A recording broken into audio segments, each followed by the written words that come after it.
One report said surviving villagers scattered into the bush for protection. The caretaker chairman of the local government area called the assault wicked and despicable. The Kenyan government has ordered an investigation after more than 12,000 false names were found on its payroll. The discovery came after the introduction of a biometric registration system for government employees in September. An audit earlier this year revealed at least $1 million a month was lost in payments to so-called ghost workers. Britain is withdrawing its legal challenge to a European Union cap on bankers' bonuses. The rules limit the payments to no more than 200% of basic salary. Here's our economics correspondent Andrew Walker. The EU's rules are motivated by the view that the prospect of very large bonuses encouraged bankers to take excessive risks. So there's a maximum of 200% of basic salary provided shareholders agree. The British government argued that the rule would be counterproductive and simply lead to higher basic salaries. The UK challenged the legal basis, but a senior European legal official has advised the EU court to reject the case. The British Finance Minister George Osborne said he wouldn't spend taxpayers' money on a challenge that was unlikely to succeed. The English football club Sheffield United has said it's withdrawing an offer to let one of its former players, the convicted rapist Ched Evans, use its facilities to train. The club says it follows a reaction of an intensity that it could not have anticipated when it accepted a request by the players' union to let him train. The club faced high-profile public criticism and a potential loss of sponsors and saw several of its patrons resign. BBC News. Hello and welcome to Global Business. I'm Peter Day, and this week I want to revisit one of the slightly unusual things I encountered during the making of this year's programmes. The producer David Edmonds is seriously interested in the esoteric discipline of philosophy.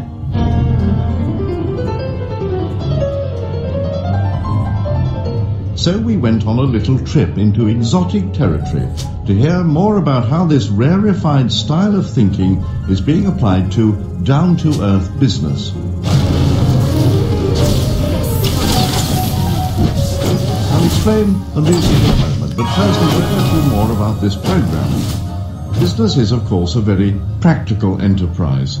You might think it's at the opposite end of the spectrum to philosophy, which many people think is the least applied, most abstract of all intellectual disciplines. But there are others who argue that thinking like a philosopher gives business people useful insights into building a better organization, a better company. That's what I found out when I visited the birthplace of a man now regarded as one of the greatest modern philosophers. I'm here by a fountain in the Royal Library Gardens in the Danish capital Copenhagen. And here's a bronze statue of a man deep in thought. He's Søren Kierkegaard, the 19th century Danish philosopher known as the father of existentialism. Existentialism is a complex collection of ideas based on the proposition that individuals are responsible for giving meaning to their lives. They're free to choose what to believe, how to act, no matter what. It can sound abstruse and difficult. Here in Copenhagen is a group of people who are convinced that big philosophical ideas such as these have very practical uses. They're a key in building better businesses. I'm here to find out what philosophy has to do with running 21st century organizations. My name is Mikael Rasmussen, and I'm partner with Associates. Mikael Rasmussen is one of the founders of R&D Associates, a consultancy with branches in Copenhagen and New York. RED, Red, is 10 years old. It has some important multinational clients, including Lego, Samsung, and Adidas. Just another consulting firm. But the thing that makes RED special is the way it uses insights derived from philosophy and the social sciences to help companies boost their bottom line. Mikael Rasmussen explains how his firm works. We use philosophy in two ways. One is to enlighten the way we study the world, which is based on a different idea about what is a person and what are we as human beings, right? Which is a really fundamental question. And the second one is that we apply philosophy in a way where we give a company a philosophical theory about it. So, for example, we're a bank. It's good to be a bank that knows why is a bank, what is it, what is that is changing with kids right now, dramatically. We use philosophy to what is you actually doing. But the basic philosophy is Heidegger. Heidegger is one of them, Wittgenstein, later with Wittgenstein, you can find many others. But the basic thing is really very simple, really, which is we don't believe that people are guided by rules. And that means you cannot ask them what is it you need. If you ask people what you need, you get either a lie or something people pretend or something they don't know. For example, if I ask a mom about what do you need to give your children healthy food, for example, and imagine you were in the food industry, she would give you all sorts of theories about it, like, oh, vitamins and fresh salad. When you then go and observe that family, you figure out that they don't get salad at all. RED applies philosophy and social sciences such as anthropology and ethnography to everyday objects. Did you know there's social science on that table in front of you? Take that cup, that's a cup with coffee. Coffee is a drink, so it's based on coffee beans and so on.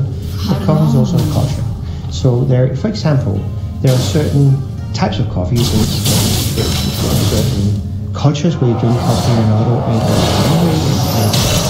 So if you go to the States, for example, you get awful coffee, and if you go to Italy, you get beautiful coffee, and if you go to Vienna, you get it with a symphony orchestra too. And it's regulated to lots of sophisticated. Water will get an insight into doing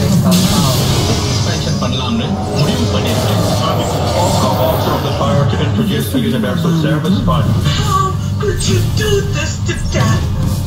The way television works has been transformed in the past decade, with hundreds, if not thousands, of channels now available everywhere. Television is where RED Associates made its name. It started when Mikael Rasmussen received a not altogether lucid phone call from halfway around the world. It came from the giant Samsung and the company ordered it tested. And the idea was, if we could into a middle-class home in Stockholm, for example, they had this idea, then we could also sell that in New York, Dubai, and many other places. And the idea of televisions at that point is that television is a piece of technology, and that people fancy technologies, and they are bought by men who love technology. Let's put more buttons on the remote control, like more functionality, and then lots of equipment and accessories with wires. So at that time they talked about the home cinema. Yeah, that's what it's here. You go home, and it's not a home, it's a cinema, and the TV is an altar you go to. And what we were learning but we're seeing so many cases of Scandinavians hiding technology. So they would be building walls to hide the wires. They would build the speakers into the wall. One guy said, I don't want my home to look like an electronic store. So slowly, a new idea about TV dawned. And the idea is super simple, which is TV is not a piece of technology. TV is a piece of furniture. And when you go there, it has big consequences for the design, the functionality, who uses it, how you use it, where you set it, who buys it, how much it costs, what it should fit into. There are potential business insights in all sorts of places, and RED employees, often recruited with a social science background, draw on academic research. Not necessarily the latest stuff either. As long ago as 1925, a French sociologist, Marcel Mauss, wrote a book called The Gift. It's now famous in academic circles, but it's certainly not a business bestseller. It's a classic of anthropology, with practical uses to marketing strategies. For example, we were asked to study loyalty programs. You know, with, like you get your flight points. Then we also used a theory which is really old, which is called the theory of the gift, which was made by an anthropologist called Mauss. And his theory was that there is no gift. The gift is not for free. When you give something to somebody, they expect something back. When two cultures meet and they give each other gifts, for example, man and woman, there's something called an annoying gift. And that is when you give something that the other person needs, but they don't need it. And for example, at Christmas you give your wife a drilling machine. You know that, and then that is an annoying gift. And that's the opposite. It annoys people. And this is based on a study on Borneo, made in 1920. And it's a theory that we then take into now and use that to put on our data to say, how can you actually make a loyalty program that's not annoying? Which most of them are. This is Global Business from the BBC. I'm Peter Day, this week finding out how deep thoughts and difficult thinking may provide big insights for business people.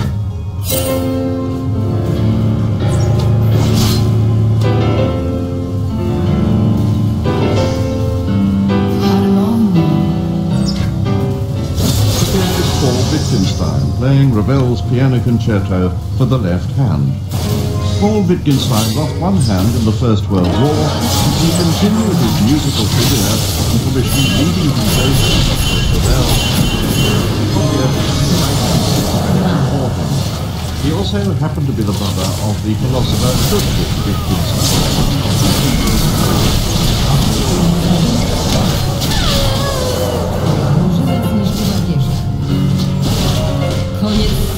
Different sorts of memory. One kind passes in time, cinematographically. Another is like an image given all at once, but afar off. And we must not fail to take account of the kind of memory which consists in remembering a poem or tune rather than some event of the past. In these cases, to remember it means to be able to reproduce it. Ludwig Wittgenstein writing about memory. And memory is a profound topic in the middle of a technology convulsion. Which brings us back to philosophy. It so happens that while making another of this year's Global Business programs, I encountered Professor Luciano Floridi at Oxford University. He's a philosopher specializing in an emergent subject, the ethics of information. Inspired a little by Wittgenstein, I was interested in the way of our memories. Something significant is happening, says Professor Floridi. It seems to me to be very radical. If you start thinking that to a large extent we are our own memories, then you start realizing that a technology that is there to manage our memories is basically there to manage our lives. So it is a huge change, and we're just seeing the beginning of the immense impact that they are having on our personal identity, our well-being, how we interact with each other. There's virtually nothing today that has not been touched by these memory technologies. I expect even more coming in the next few years. This could be a huge new business with big implications for what it means to be human, as the internet becomes an extension of the human brain. Now we can put videos, photographs, diaries, tweets, likes, dislikes, almost everything published to the whole world online. Luciano Floridi takes a very long view of these rapid technology developments. Until recently, we were talking about 3 billion people with no real recollection of those memories. Their grandfathers, grandmothers. You had no pictures and so on. It was all on gravestones. That was about the living generation is the first generation that has this immense amount of records to deal with. And I'm sure that 2 generations down the line, they will look at our collections of pictures, maybe the old account that was once called Facebook, and they will be amazed by the fact that there's such a big gap between today, talking like 100 years from now, and tomorrow, which is our today.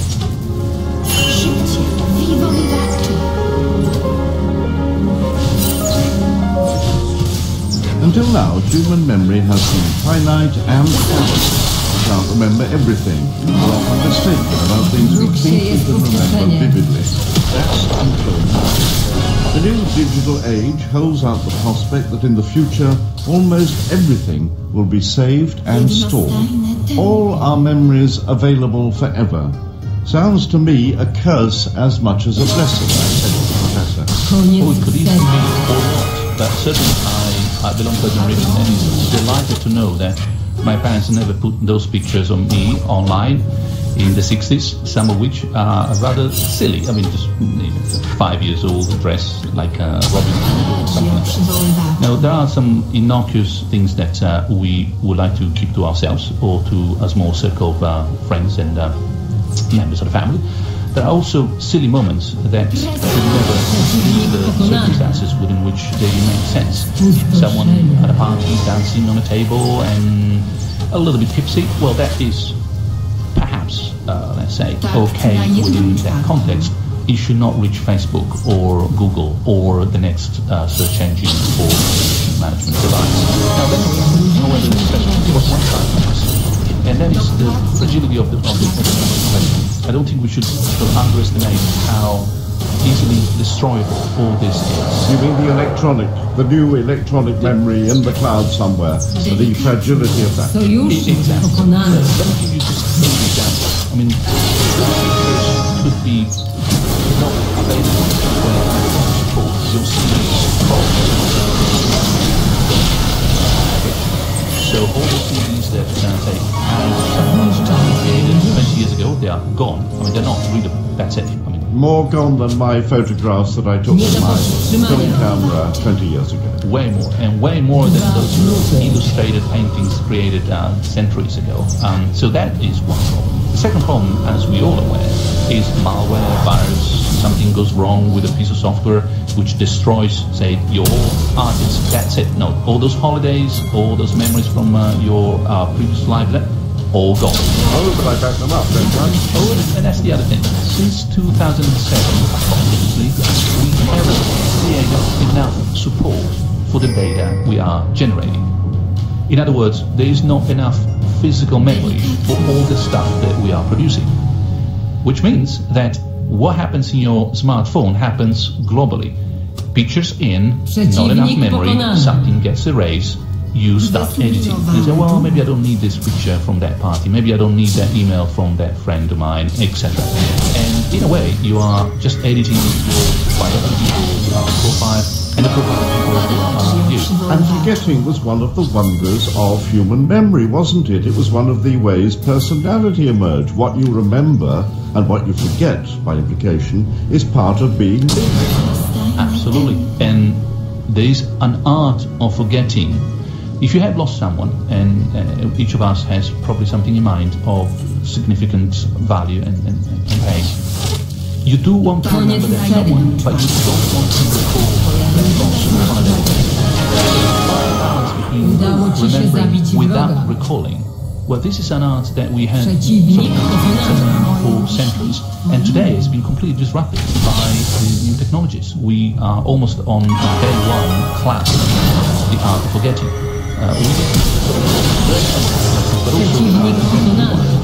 In the world before the coming of the internet, says Professor Forridy, we had, and still to a certain extent have, sophisticated, multi-layered social norms about what behavior is acceptable and what isn't, what's private and what isn't, for example.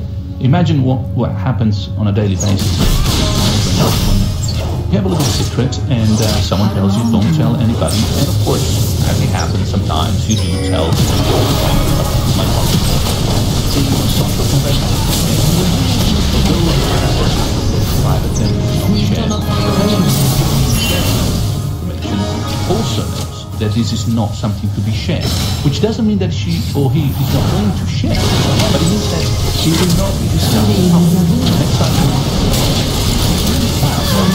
They will say, oh, look, by the way, I know this and that about you. So that's something that we have now fine-tuned for millennia about how to handle personal situations, seem to be safe watershed transformation brought about by technologies, but even our ordinary understanding of what's going on.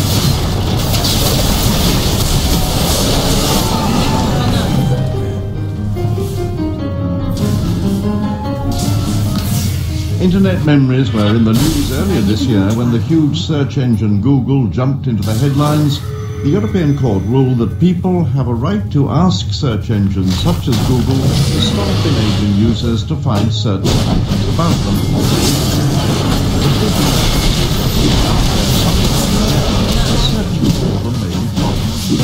Professor Faraday has joined Google's advisory panel on this thorny issue, all part of a big continuing debate about privacy. If we consign our deep memories to some kind of storehouse on the internet, it is almost inevitable they will be searchable. In other words, privacy isn't it, Professor? Difficult is to interact online these days. Not having had that sort of cultural, social experience in the past. There are things that people would not even start imagining in the square, find acceptable when doing it online. Let me just give you a simple example.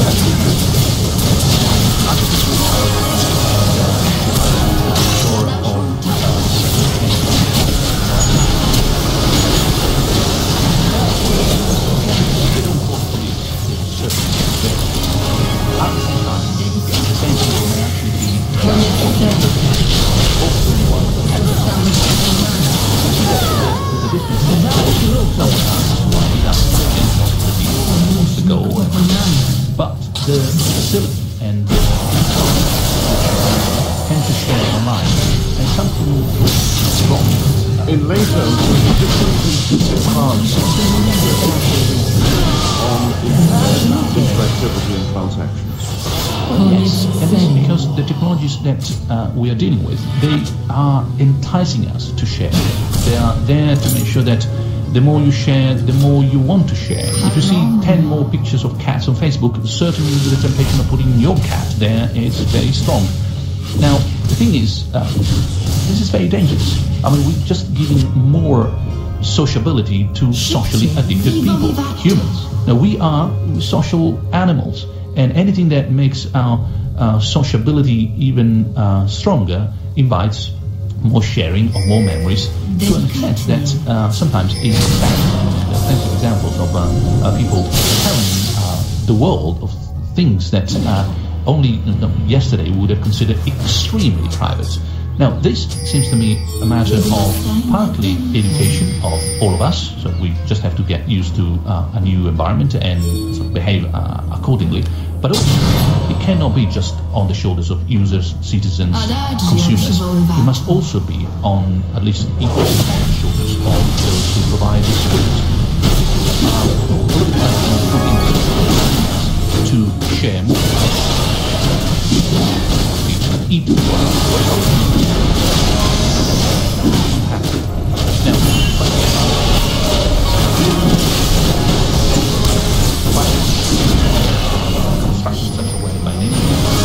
take advantage of food when it is available, and we have some kind of food closer to, as it were, our heart.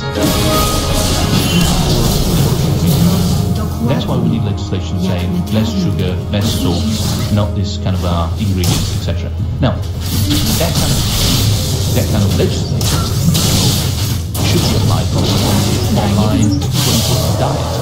Luciano Floridi, Professor of Philosophy and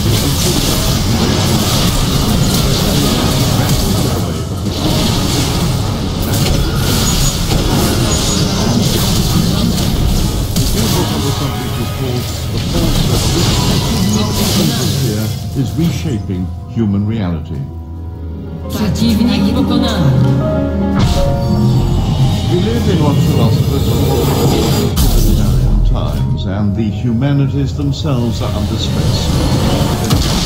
Don't directly produce or influence the earning power of their students or colleges are under pressure to justify their worth.